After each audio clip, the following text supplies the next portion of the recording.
रमापति राम राम राम राम राम राम रमापति राम राम राम राम राम राम रमापति राम राम राम राम राम शंकर के डमरू से निकला शंकर के डमरू से निकला शंकर के डमरू से निकला शंकर के डमरू से निकला राम रमापति राम राम जय हो राम राम राम राम रमापति सभी लोग आनंद से राम राम राम गंगा की लहरों से निकला गंगा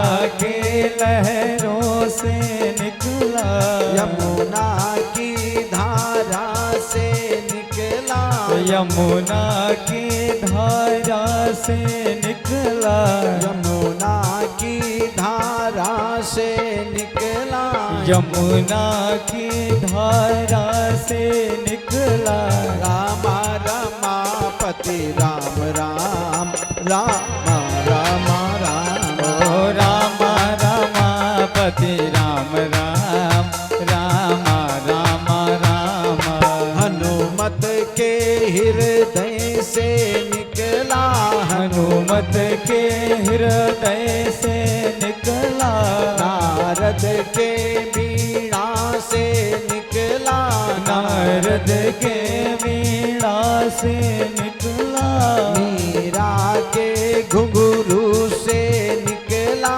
मीरा के घुंघरू से निकला क्या निकला राम रमापति राम राम राम राम राम ओ राम रमापति राम राम हरि बोल राम राम राम राम रमापति राम राम राम राम राम ओ राम रमापति राम राम राम राम राम हम सबके मुख से यह निकला हम सबके मुख से ये निकला जन जन के मुख से यह निकला जन जन के मुख से ये निकला राम रमापति राम राम जय हो। राम राम राम ओ राम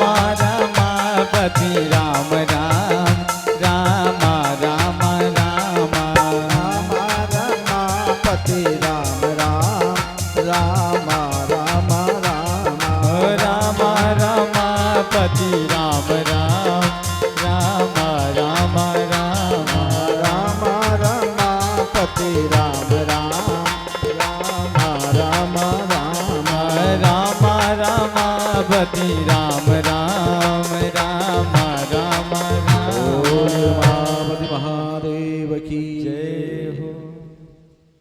कल आपने कथा में हम सभी लोग श्रवण किए कि परीक्षित जी का जन्म हुआ है। अभिमन्यु के पुत्र परीक्षित जी का जन्मोत्सव हो गया है। बड़े ही धूमधाम से मनाया गया बंधुओं माताओं, और सभी लोग बड़ी श्रद्धा भक्ति से परीक्षित जी का जन्मोत्सव भी मनाए। और उनके दादाजी धर्मराज युधिष्ठिर बहुत ही प्रसन्न हैं। अर्जुन गांडीवधारी भी बहुत प्रसन्न हैं। समस्त परिवार के प्रियजन आनंद उत्सव मनाने लगे और मन में यही विचार कर रहे हैं कि मेरे कुल का उद्धार करने का किसी का जन्म हो चुका है। मेरे जीवन में, मेरे कुल में, मेरे खानदान में दीपक जलाने वाले का आगमन हो चुका है। इससे मेरा परम सौभाग्य हो गया। और कोई साधारण नहीं है बंधुओं माताओं, जिसकी वांके बिहारी नारायण ने ही रक्षा और सुरक्षा किया हो, जाकर के नारायण कवच बन गए गर्भ में ही, और जिसका परिणाम यह हुआ तेजोमय तीव्र रूप में। मानो करोड़ों करोड़ों सूर्य मस्तिष्क में निवास कर रहे हैं महाराज परीक्षित जी के। इतना दिव्य तेज है। अभिमन्यु के पुत्र हैं महाराज, कोई साधारण नहीं है। आनंद उत्सव मनाने के बाद समय व्यतीत होता रहा। बड़े ही प्रसन्नता से जीवन व्यतीत होता रहा। धर्मराज युधिष्ठिर मन में विचार कर रहे हैं कि देखो, हर परिवार का ये दायित्व होता है, हर माता पिता यही सोचता है ना कि हम बूढ़े हो जाएंगे अर्थात जर्जर अवस्था में पहुंच जाएंगे तो हमारे कुल के, हमारे खानदान का उत्तराधिकारी घोषित हो जाएं, इसलिए यही मन में विचार कर रहे हैं। धर्मराज युधिष्ठिर उस प्रेम से, बड़े श्रद्धा से, भक्ति से उस बालक को लेकर के महाराज अपने ही पास रखते हैं। जहां भी दादाजी जाते हैं ना, पौत्र उसके साथ में ही लगा रहता, वो आज भी है। इसलिए दादाजी के साथ में पौत्र जरूर साथ में रहता है। पुत्र जाए या ना जाए, लेकिन पौत्र को साथ में जाना ही जाना है। साथ में भोजन करना, साथ में रहना, साथ में सोना, कहीं भी निमंत्रण है तो वहां भी दादाजी के साथ में जाना ही जाना है। अगर गाड़ी नहीं चला लेते दादाजी तो वो भी विचार करते हैं कि हम तो अपने पौत्र के साथ, अपने नाती के साथ में ही जाएंगे। अर्थात पूरी जिम्मेदारी वो निभाता है और बड़े प्रेम से ऐसा मधुर संबंध होता है ना कि अपने दादाजी को कभी छोड़ता ही नहीं। जैसे लाला जी का है वो पौत्र, बोबी का बेटा, वो कभी भी आश्रम भी जाता है ना तो साथ में ही जाता है और जाना भी चाहिए। बड़ा मधुर संबंध होता है। पिता से पुत्र से संबंध हो या बिल्कुल ना हो, लेकिन पौत्र से बड़े मधुर संबंध होते हैं प्यारे। आज बड़ा ही जीवन आनंदित हो रहा है महाराज। लेकिन कभी भी आज परीक्षित जी के मन में भी ये विचार आ रहा, मेरा परम सौभाग्य है और होना भी चाहिए। जिनके दादा, जिनके बाबा ये धर्मराज हैं, वो तो धर्म की, ज्ञान की बात ही करेंगे ना। अधर्म तो कभी प्रवेश ही नहीं हो सकता है ना। अत्याचार, दुराचार, पापाचार ना होने पाए।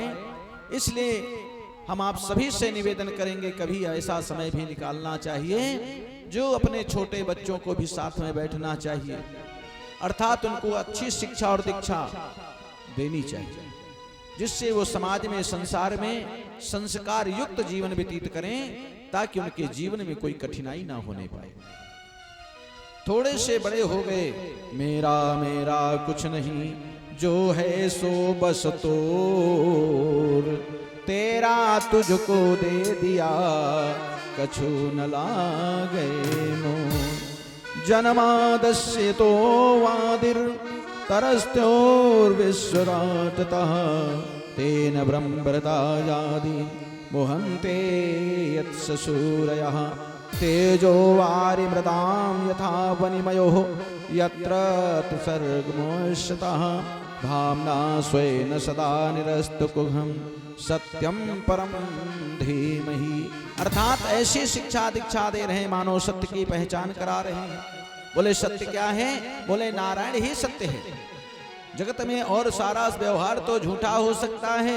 बोले सत्य क्या है? बोले नारायण ही सत्य है, जगत मिथ्या है।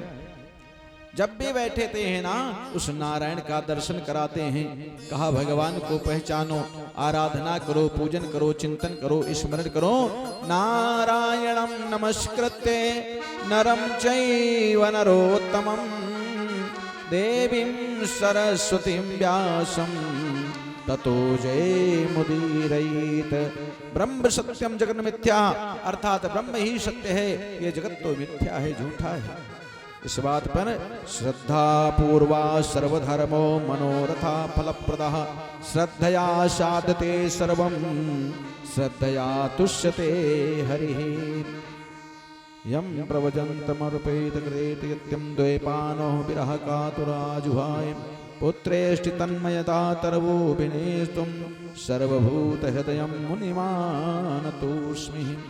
भगवत नारायण का चिंतन स्मरण करते करते, प्रभु का चिंतन करते करते, बड़ी श्रद्धा भक्ति से, राग से, अनुराग से अपने दादा के पास में जब भी बैठते ना, तो केवल एक ही शिक्षा देते कि सत्य को पहचानो, अर्थात असत्य का कभी भी साथ मत देना, सत्य के मार्ग को कभी त्यागने का प्रयास मत करना।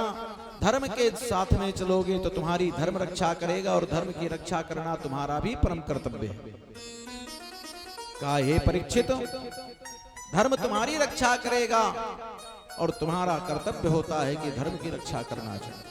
उसी प्रकार से हम सबका ये परम कर्तव्य है।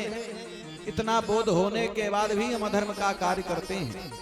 अत्याचार करते हैं, दुराचार करते हैं, पापाचार करते हैं, नाना प्रकार के ऐसे कुकृत्य जो कार्य करते हैं। इसलिए महाराज इस बात का ज्ञान होना चाहिए। परीक्षित जी बड़ी प्रसन्नता से उनके विचारों को श्रवण कर रहे हैं। ये भी उपदेश दे रहे हैं, कभी भी दूसरे की संपत्ति का हरण नहीं करना चाहिए, अर्थात कभी दूसरे को दुख भी नहीं देना चाहिए। यज्ञ अनुष्ठान से ही जीवन को बिताना चाहिए। पठनम पाठनम चेवे दानम दानमेव च, अर्थात पढ़े और पढ़ावे, दान लेवे और दान देवे। ऐसे विचारों को नाना प्रकार से बड़े सुंदर विचार उनको समझा रहे हैं। सोने की चोरी कभी नहीं करना चाहिए, अर्थात जीवों की हत्या नहीं करना चाहिए। कभी भी किसी भी हिंसक पशु को भी नहीं, आपका अधिकार नहीं मिला है कि आप किसी जीव की हत्या करें। यदि हमारे आपके शरीर में कहीं छोटा सा कहीं कंटक लग जाता है, कहीं कुछ भी लग जाता है, तो महाराज विशेष पीड़ा होती है। उसी प्रकार से महाराज वो तो जीव है, उसके ऊपर भी दया करना चाहिए। बंधक नहीं बनाना चाहिए, अर्थात किसी जीव को बंधक बना करके नहीं रखना चाहिए। उसी प्रकार से महाराज नाना प्रकार से समाज में रहने के लिए संस्कार दे रहे हैं। कार तो बाजार से खरीदी जा सकती हैं, लेकिन संस्कार कहाँ से खरीदे जा सकते हैं? इसलिए संस्कार का कोई दुकान नहीं होती। वासुदेव परा वेदा वासुदेव परम मखः वासुदेव परा योगा वासुदेव परा क्रिया वासुदेव परम ज्ञानम वासुदेव परम तपः वासुदेव धर्मो वासुदेव परम गतः।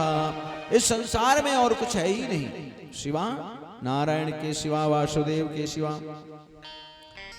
सूत सूत महाभागः वदनो वदतांबरः कथं भागवतीं पुण्यं यदाहं भक्ष भक्षवः। साधारण रूप से पुराण का अर्थ पुराना होता है, इसलिए पुराण की कथा को ही मानना चाहिए। वेदों की स्तुति करना चाहिए, क्योंकि ये वेदांत माना जाता है। महाराज पुराण कोई नया नहीं होता, पुराण उसी का नाम होता जो बहुत पुराना होता है, उसी का नाम है पुराण। इसलिए पुराण की बात को मानना चाहिए। ये परीक्षित, अगर तुम्हारा मन भगवान की कथा में लग जाता है और तुम्हारे जीवन में सत्कर्म हो जाते हैं, तुम्हारे जीवन में धर्म की बातें अच्छी लग रही हैं, पूजा पाठ में मन का विचार का बनना अति आवश्यक होता है। अगर भगवान की पूजा पाठ में मन ना लगे, भगवान की आराधना करने में मन ना लगे, तो समझ लेना कि हमारे जीवन में बहुत बड़ी विपत्ति आने का संकेत होता है। इसलिए पूर्व जन्म के पाप से हरि चर्चा न सुहाए। या निशम सर्वभूतानां तस्यं जाग्रते समम बरहापीडं नटवरवुः कर्णयो कर्णिकारं बिभ्रतवासः कनककपिशं वैजवन्तीं च मालं रन्ध्रानं वेणूर्स्थधृता पूरयन् गोपवृन्दे वृन्दावरणं स्पदं मरणं प्रावितं गीतकीर्तितः। महाराज ये भिक्षा देते, शिक्षा देते देते महाराज अब तो 14 वर्ष की आयु में हो चुके हैं, शिक्षा दीक्षा से पूर्ण हो रहे हैं। 16 वर्ष की आयु में पहुंचे तो महाराज एक दिन मन में विचार कर लिए महाराज धर्मराज युधिष्ठिर ने कि मेरा पौत्र राजकुमार के योग्य हो गया, अर्थात इसको राजयोग्य बना देना चाहिए, सिंहासन पे इसको सुशोभित कर देना चाहिए, ताकि आने वाले समय में कोई भी संकट ना आए संपत्ति को लेकर के, संपत्ति का बंटवारा ना होने पाए। अर्थात अपने पिता का परम कर्तव्य होता है कि अपने पुत्रों को जो भी कुछ देना है तो अपने ही सामने दे देना चाहिए, ताकि ना रहने के बाद किसी प्रकार से विवाद नहीं होना चाहिए। हर माता पिता का ये परम कर्तव्य है, बहुत बड़ा बोझ लेकर के सर पे नहीं रखना चाहिए, लेकर के चलना नहीं चाहिए, और जितना हो सके बिल्कुल निर्मल भाव से रहना चाहिए। परीक्षित जी को शिक्षा दीक्षा देने लगे। देखो परीक्षित, हमारे ना रहने के बाद में तुम्हें इस राज्य का कार्यभार संभालना होगा, और मैं ये विचार बना रहा हूं कि मेरे ही सामने उत्तराधिकारी तुम्हें घोषित कर देना चाहिए। गुरु आचार्यों को बुलाया, विद्वानों को बुलाया, उसके पश्चात बड़ी प्रसन्नता से महाराज बड़े शुभ मुहूर्त को लगन को निकलवाए। और जैसे सुंदर मुहूर्त लगन युक्त हो गई,